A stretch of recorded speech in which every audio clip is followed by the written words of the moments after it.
This particular vehicle is not really set up for long term. I threw a bed in here, I've got clothes, I've got, what's left of my cooking gear.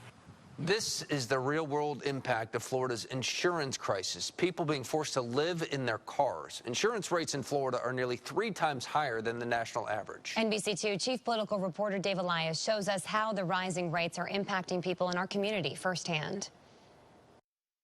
While many of us scramble to come up with that extra money to meet the rising home insurance costs, for others, it's simply too late. And now many people are wondering if this black cloud hanging over the state of Florida is far worse than many realize. The big picture of housing insurance, I know it's a thing for those who need it, but not for me. This isn't the home on the water that Ann Rose pictured for herself. This is my home insurance. My insurance on my vehicle is my home insurance. This is my home. She's part of a growing community forced to live in her vehicle. There are many vehicles such as myself that I recognize that are housing people as opposed to allowing them to be in a normal sticks and bricks. Our cameras spotted others in this North Fort Myers park living in their vehicles. I mean, being on Social Security isn't going to get me very far, So, I do what I can. Situations like hers have many asking lawmakers if they can do more. If I could just wave a magic wand. And while Florida lawmakers took some action last year,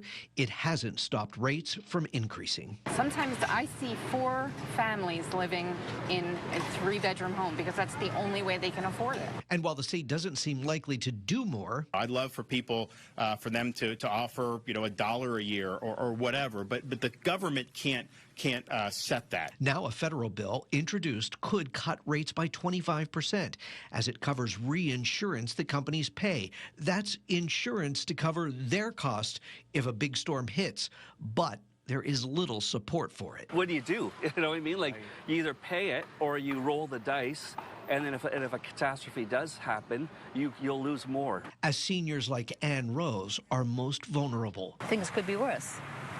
And I have to just say, I'm thankful to have this. And as for the dream of ever affording a home? If I can own a home, I'll have to win the lottery, Wow. Until then, she and others try to survive until things change. The only thing certain to change is the weather. In Lee County, Dave Elias, NBC2.